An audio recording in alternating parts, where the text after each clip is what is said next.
How's it going, everyone? Nick from Comic Culture here. It is time for Nick at Night, my weekly comic book review show. We got a great stack to go through. Let's get into it now.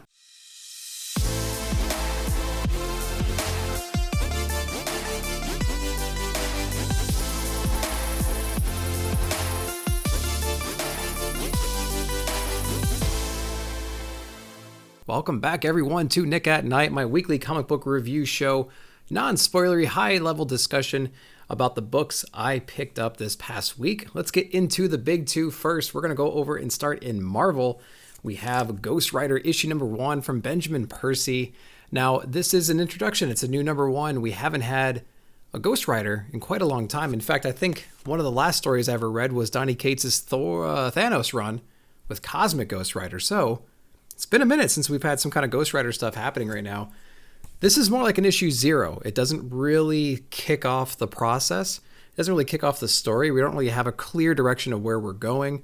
We get a little bit of an idea of where Johnny Blaze has been, but to me, it's kind of like he's been trapped mentally in this prison set up by somebody that we don't quite know yet, and he slowly realizes that everything is not quite as it seems, kind of goes through some struggle to kind of break out of there, and there's some help here and there about it.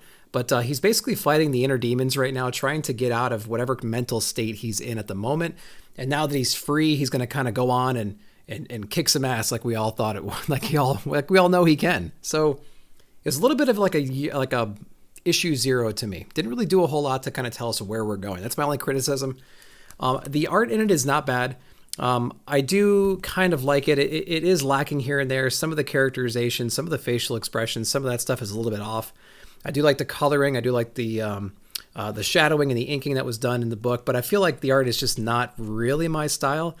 So there's really not much to go off of. We don't really know what the story is. The art's it's not quite there yet. So I don't know. It's a hot seat book for now. I was expecting a little bit more because it's been just like forever since we had a Ghost Rider book. But I'm glad we have one. It's just not exactly what I was hoping for. All right, keeping the Marvel train going, we have Carnage Forever issue number 1. Johnson's on this one. We have Ram V coming eventually in Carnage, which is the reason why I picked up this book, because I wanted something to like introduce me into the idea that we might be having, kind of get like the flavor, the level setting that might be done to kind of get us oriented into what the new run might seem like. Again, this is very much an issue 0 to me. We don't really have a clear direction for the character. We kind of get caught up on what Carnage has kind of been up to, who his host was, things like that. They use this time to, again, explore where he's been, what he might be up to. But again, we don't really have clear direction as to where the story is going to go. I'm actually excited to see what Ram will do with it. I did enjoy the art in this one. It is a little bit lacking in the detail department here and there, but then again, there's some of these like splash moments with Carnage, like right in the center, that really stand out, and the detail is really cool in those moments. But again, there wasn't a whole lot to go off of in this one. There's not a real clear direction. Like I said, art was okay. It had its moments from, depending on what panel, but the art is pretty inconsistent throughout this whole thing. I still enjoyed this one. I enjoyed it more than Ghost Rider for being like essentially, like, again, an issue 0 book. It hasn't bumped up my excitement for the new Carnage run coming. Not really. I mean, I was already excited to kind of see it just because Ram's on it. Now that I got a taste, I'm like, I don't know if I'm any more excited, which is not really a great feeling to have. It's like watching a trailer for a movie you want to see, and the trailer didn't do anything to excite you, which is the job of a trailer. The job of a trailer is to move wherever you are in the excitement level and bump it up a little bit. Neither of those books really did it for me, but Carnage maybe a little bit more than Ghost Rider. All right, we're going over into Amazing Spider-Man. This is issue number 90. We're still fighting the Beyond Corporation. Peter, he's been kind of indisposed as of late. Ben Reilly's been taking over the mantle for Spider-Man, but we do get a little bit of Peter Parker action in here. I don't really know what to say about this book to not make it too spoilery, but I will say that the art, there's a lot going on in all these panels, so I do applaud them for the craziness that happens here, and especially in the battle scenes, because Queen Goblin is still around doing stuff, and so that means that there's a lot of high-flying action, a lot of fighting, a lot of web slinging going on, so there is that. I don't really know too much about Queen Goblin as a character. I'm just hopping in on ASM just recently. I will say that I had fun reading the last 2 or 3 issues of this book, which is where I started. And we'll see where it goes. I just want to kind of get caught up, get oriented to where this character is, who all the key players are before the next creative team takes over, which is what I'm excited about. All right, we're going to go over X Deaths of Wolverine. This is issue number 3. This book comes out opposite of X Lives of Wolverine, which is a whole different story. But apparently they're going to kind of like tie up maybe towards the end and be like a cohesive story. Right now, the only thing they have in common is there's some time traveling elements in both of them, which is pretty cool. But this one focuses more on Moira. So if you're a big House of X, Powers of X, Inferno fan, it's a direct sequel to Inferno. It happens like the last page of Inferno is like the next page in X Deaths of Wolverine. I will say this whole run is completely packed with action. It's really, really great. I love the way that Moira is able to kind of like assess the situation she's in and be as evasive as possible, even against like CIA agents. There's mutants after her, all kinds of stuff happening. And I just love how creative she is. I love how resourceful she is in these. And she's kind of understanding that these people are after her because whatever state she's in right now, it's still good enough for her to have some kind of impact into the future. And she's a threat still. So she's understanding that, hey, she's on the right track still. She needs to keep continuing, keep pushing forward, because if she was unsuccessful in her mission, they wouldn't be sending people after her. She needs to keep pushing forward, and she's kind of realizing that. So she's trying to find ways to like enhance herself and to kind of keep her mission going forward. So I do like that. This book is kind of riding the edge of like my comprehension of what's going on, which is really fascinating. And I think it does a really good job of doing that. It's like if it was too confusing and too convoluted, you'd kind of lose interest, like a book I'll bring up in a little bit. But if it was too on the nose and too predictable and everything like that, it wouldn't be fun and entertaining. So it's riding that fine line for me. And I'm really liking that. So I'm going to keep reading it for sure. All right. So that was it with Marvel. We're going to hop over to DC next, starting over with DC versus Vampires issue number 5 of 12. This is another good little popcorn run. Again, it's a run you can just kind of turn your brain off. It's out of continuity. We have our characters we know and love. And it's kind of a shame that they have these events like this, and it's the only time they bring in all these different characters, all these little ancillary characters. I love seeing Zatanna, and I like seeing John, and I like seeing Green Lantern, and I like seeing, all these different people, Green Arrow, all interacting together. It's a shame they have to do it in these like Elseworld kind of events, because I just like those characters, and they're really not seen that much in like the mainstream main titles anymore. Like all we get is just a bunch of Batmans and stuff. And so it's kind of cool and refreshing to have these other voices in there and these other characters, because like there's so many people to explore, yet they just don't do it.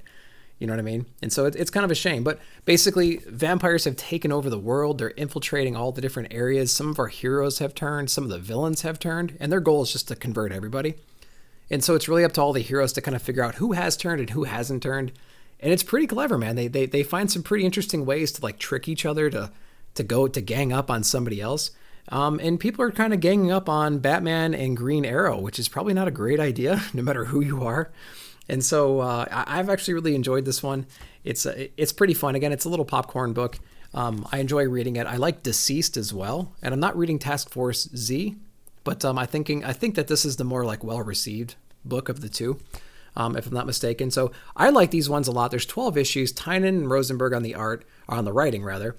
Schmidt on the art. The art's actually pretty cool. I like it a lot. It's got like a little cartoony flair to it, but I do like it. The characters are drawn well. I like the coloring and everything. I think it's actually pretty cool. So I like it a lot. I have a blast with these. It's just a shame we have to have these little like throwaway events to see characters we don't see very often. All right, we're going to keep going. We're going to go into Catwoman, issue number 40. Got the Frizen cover right here.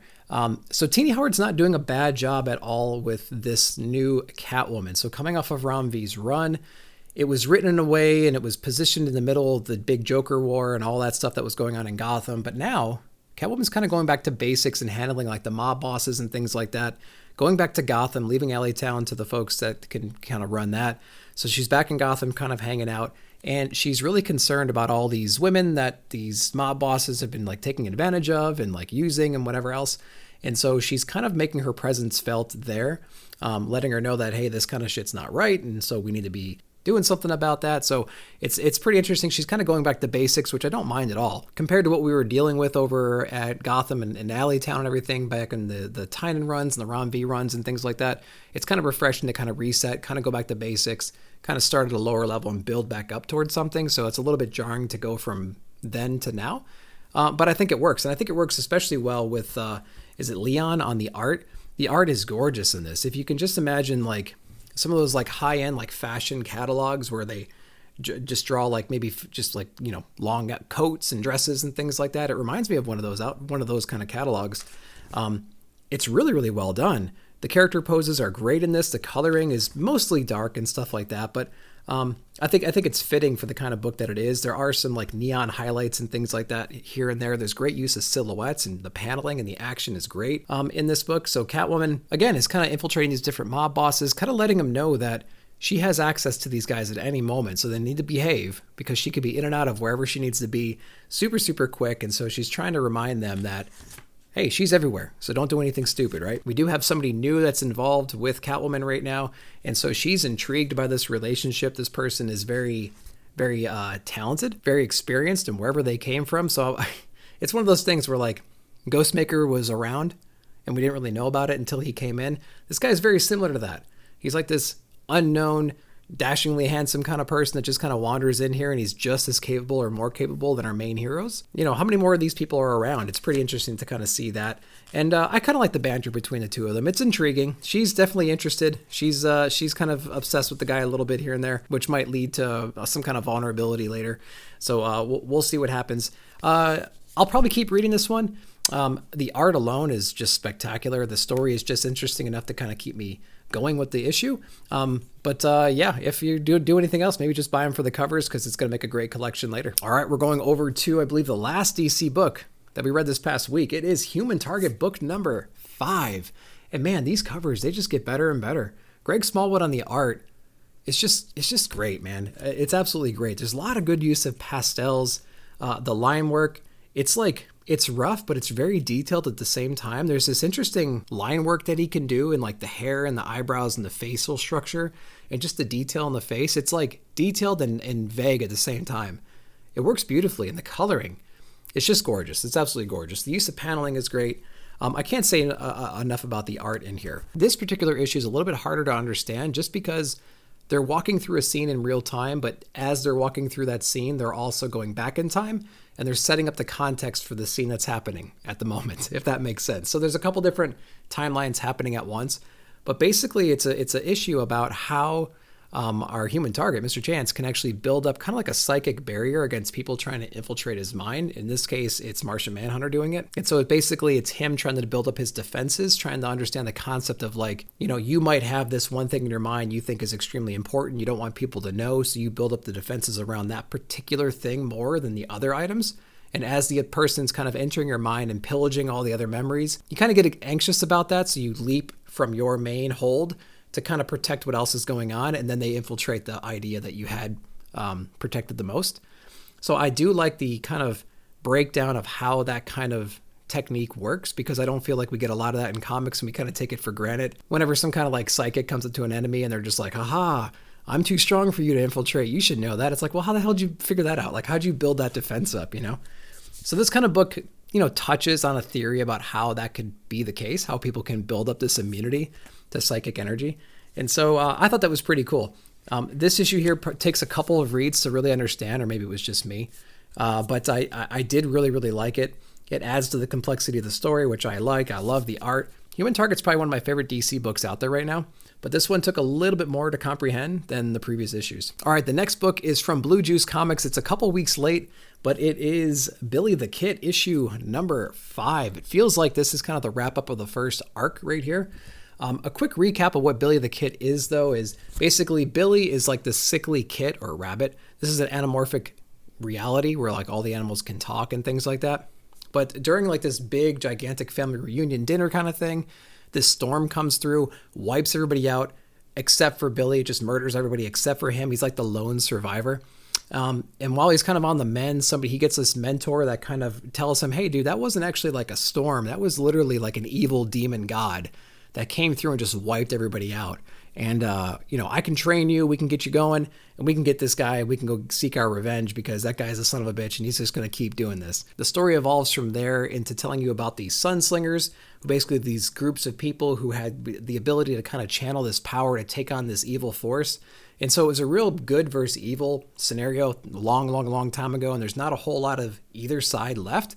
but the demon, the evil side, is starting to come back into the world and start slaughtering people. So the heroes need to kind of rise up and take on the threat. So it's a real classic story shown in a really creative way. The art is awesome in this book. I really do enjoy that. The storytelling is very natural and fun, and the dialogue is just insane between the characters. I do like that. There's an accent that they throw on there that's not difficult to read at all. And then the use of language is just really, really funny. Think like your Negans and things like that. So there's moments in here where the cursing is a little bit absurd and it's actually really funny. So I do enjoy that. But I would say the art is unlike any art you've ever seen before. I do really, really like that. The coloring is really cool. The characters, the way they're drawn, they're really kind of like true to their anatomy, yet it just really works because it's like, have you ever seen a bunny that's super tall and like outfitted with all kinds of guns, wearing like Western gear and like a Western hat, but has like a crossbow and like grenades and stuff? It's like, it's totally badass, man. Not enough people are reading this book, so I would highly recommend it. If you see it at your shops, you can order it through Diamond and everything. So really, really recommend picking it up.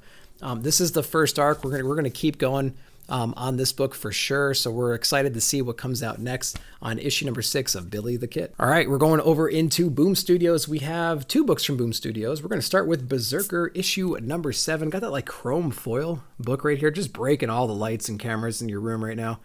I really love this book. So it made my top 5 of 2021, just series in general. And I love where they're going with this book too. So one of the reasons why I like this book is we've seen like the Terminator, Gladiator, Wolverine, Healing Power, Ultimate Warrior kind of books before. But this book takes a little bit different approach in the fact that our hero here is like 10, 15,000 years old. Super, super old. And they're alluding to the fact that he's kind of the reason why all these like technological advances, all these wars, all these advancements in human like technology, how it spreads across the world. Because he's been in every regime, every major battle. He's been the only guy that's kind of like hopped from area to area constantly. He has a vast knowledge of the inner workings of all the history events and everything like that. So it's interesting because he has a vast wealth of knowledge that's stored up in his head, and they're trying to learn how to access it. So this organization that he works for is not just using him as like a mercenary for hire kind of a thing. They're also trying to tap into the origin of his power. And not only that, they're trying to unlock a lot of the memories that he has to kind of triangulate where exactly he was from and how he's spread across the world and how his influence has affected humans' evolution. In this particular issue, they kind of focus on an artifact that's been passed down from present day all the way to around 3000 BC, something like that. And they give you the reveal of what the artifact is. And I really, really liked what it actually was. I thought that was pretty interesting. And like the cult following that item has produced over the thousands and thousands of years. I thought it was really, really cool. It's definitely one of my favorite reads for sure. Berserker number 7. If it's not on your pull list, man, I would really recommend picking it up. Pick up the old issues, and then as you read this, you're going to realize how complex and deep the story actually is. It's much more than just a guy walking around just ripping people in half and having basically immortal powers. All right, going over to the last Boom book, we have House of Slaughter issue number 5 from Tynan. Ending of the first arc, we have Jace and Aaron, not Jason Aaron. We have Jace and Aaron, kind of the conclusion to the relationship. Where do they kind of go from here? We have the attempted assassination of the House of Slaughter. And I think my overall thoughts on this first arc of House of Slaughter is it's not really the story that I was hoping for. This is what I was hoping for. I read Something is Killing the Children, like a lot of us did. We have an appreciation of like the House of Slaughter in general. It's kind of like the main house we've been following because of Erica Slaughter. We had the introduction of a few of the other members in that run as well. We do realize that there might be some evil kind of brewing in that house. And this book kind of explores that evilness a little bit more and kind of exposes some of the dirty laundry that maybe this house has. What I was hoping for was more of like an exploration of the house in general, not necessarily like the dirty secrets that they might be having. I didn't really like the 2 characters that were involved. Not a big fan of Jace, not a big fan of Aaron. Some of the techniques were pretty cool that they used to kind of cause mayhem, destroying the totems and stuff that were linked to people that had passed before, you know what I mean? So it's interesting to understand that fact that if you pass and your totem is still around and you unleash that totem, it goes like in this rampage mode. So it's pretty cool to kind of like understand that. It's those little bits of information that I like the most. I'm interested to see what the next kind of story is from here. They give you a little bit of hint in the solicitation coming up about what might be going on, but I think I'm way more interested in Something is Killing the Children versus House of Slaughter.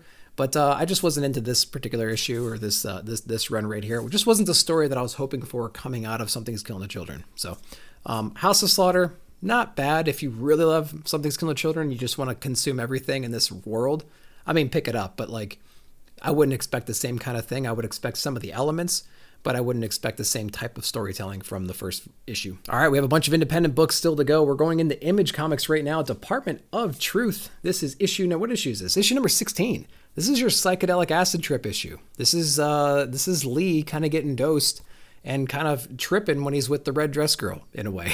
And so she's kind of just trying to pull information of him. This is very much about the 60s, about the anti-war movements, about sex and drugs, and kind of using the population or using those techniques to kind of like put the population at bay and things like that. I got to tell you, visually, it was pretty interesting. It's very, very colorful. It's very trippy. It is kind of fun, but like Department of Truth to me right now, it's getting very difficult to stack all these different revelations that they kind of give you from issue to issue, or stack all the new little nuances they give you into a cohesive, understandable story.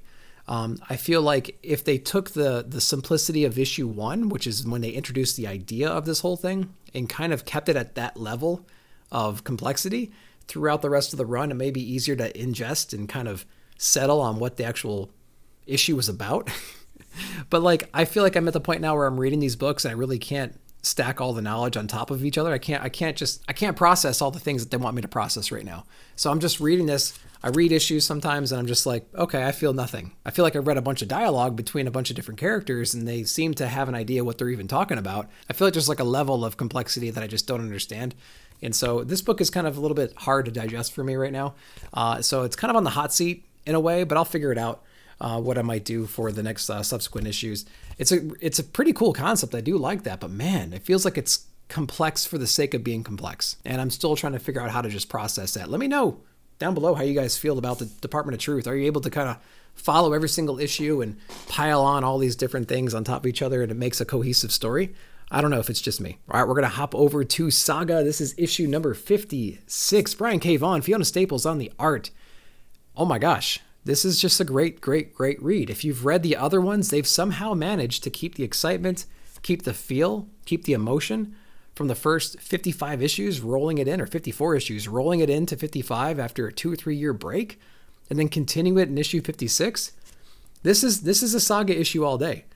I mean, we have some characters that we've grown and loved, showing up in here, doing the things that we think they would do, but there's also some like little surprises here and there. We get the introduction to some new like drug trade kind of people in here, which I think is pretty cool. They're in this awesome like pirate kind of ship. We touch base with King Robot, which I thought was pretty cool. We definitely have an introduction to some new conflict towards the end of this book, and it comes to you in a very Saga kind of way. So I absolutely love it. It's very rare, I think, that you have 56 issues of something and the voice, the tone, it's all still there, but yet it still surprises you with every issue. I just absolutely love this run. Super, super good. If you haven't read Saga, just pick it up. It's like a super, super quick read. You can get all the trades online for less than $70. You can get an omnibus around the same amount of money, and you can get caught up pretty quickly. Super fast read, and just jump right into the single issues, and you'll love it. All right, 2 more books. We're going to keep it in Image just for a moment. We're going to do Step by Bloody Step. BRZRKR on the art and Lopez on the coloring. So man, this is a silent issue. There's no dialogue besides some like native tongue speech bubbles here and there, but it doesn't slow the issue down at all. There's so much to look at. There's so many little silent moments in this book. Some kind of moments you can hear the wind blow. You can hear the fire cracking. You can almost feel the heat off of it. You put yourself right in these panels, which I absolutely loved. Speaking of paneling, there's like full page spread with all these little micro panels inside of there to kind of help push the story forward a little bit. Great landscape views. Great use of color, great use of just landscape in the paneling alone. And what I also appreciate is just the change in color tones and everything. Like you're going from a wintry scene to like a real forest kind of a scene or a jungle kind of scene. So there's a lot of change of environments. So you're not getting too bored with the color schemes that you might see from page to page. So it does keep it interesting. It's bright, it's vibrant. There's a lot of interaction between the different characters, and it spells it out perfectly. There's no real question about what they're feeling, how they're feeling, and what's happening because of the lack of dialogue.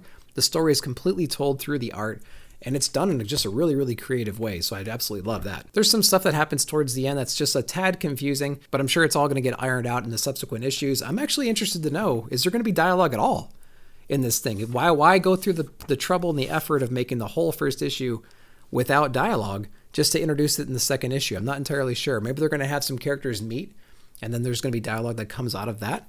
But they haven't needed it yet because the art is so brilliant in this book. So I'm wondering if they're ever going to bring it in. So I can't wait to kind of to look at more of this one. Step by Bloody Step. Go ahead and pick it up. It's great. I love this book. Last book we read this week was Radio Apocalypse from Vault Comics. This is issue number 2 from Rom V, Anand RK, and Aditya Bidikar. Holy crap. Another brilliant book. This book, I think the issue number 1 came out back in like October, November, something like that. And we had a lot of months to kind of wait around between issue number 2. I'm not sure exactly what's going on, but holy cow, another great issue. We talked about Step by Bloody Step. Sometimes you read a comic and there's no dialogue, but you can kind of feel the panel. You can like feel the environment. You can kind of put yourself there. Maybe you hear some kind of like music in the background that perfectly complements what's happening in the pages. This is another book that does just that. Now, this book, they kind of prompt you with some songs you can listen to that kind of pace the book out for you. I listened to the songs, the second read on issue number 1. This one, I haven't listened to the songs yet, but I know the songs that they want you to read, so I can kind of like imagine what that would be like. We did talk earlier on Pop Culture Philosophers about the fact that sometimes with songs with certain dialogue or lyrics or whatnot, kind of like throw you off if you're trying to read. And so I'm trying to avoid that. I didn't have that issue with the first issue of this book, but I'm just trying to avoid that in this one. But another great issue. It kind of expands the world that we were introduced to in the last issue. What I do like about this one is just the characterizations. You have this unique characters they kind of bring out. It initially kind of focuses on the radio DJ. He's kind of taking a break. He's kind of taking the day off, but he's set up this playlist for the whole community to kind of keep going, because music is just one of those things that can set the mood. It can make you kind of get up and do your job. And so I really do like that analogy right there. It's like, if I disappear, people are going to be more depressed. More depressed people leads to laziness. Laziness leads to things not getting done. So I'm going to put together this awesome playlist, like a road playlist or something like that.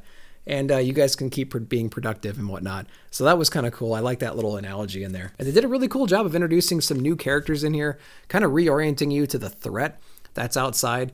And they give you a hint of kind of what's to come. What's going to be the problem later? Is it just going to be these like monsters that are outside? Or are they going to have some other problems they're going to have to deal with pretty soon? And they do cover that in this book as well. There's a lot of action in here. There's beautiful coloring, beautiful art. The art style might not be for everybody, but I think it's great. And it's impressive that this artist can actually do different books in such different styles, but it all just works with the writing style that Rom V has. And so what a great, interesting book. I can't wait to read more of this. So yeah, Radio Apocalypse issue number 2. Hopefully they don't wait 4 months between issues again. I got to see when number 3 is coming out, but this is high on my recommendation list. So guys, that's what I picked up this past week, and that's what I thought about it. Let me know down below what you guys thought about your books that you read. Tell me what your favorite ones were down below in the comments. And while you're down there, hit that like button, subscribe, hit the bell notification to be notified for future videos. I appreciate you coming by. Have a good one.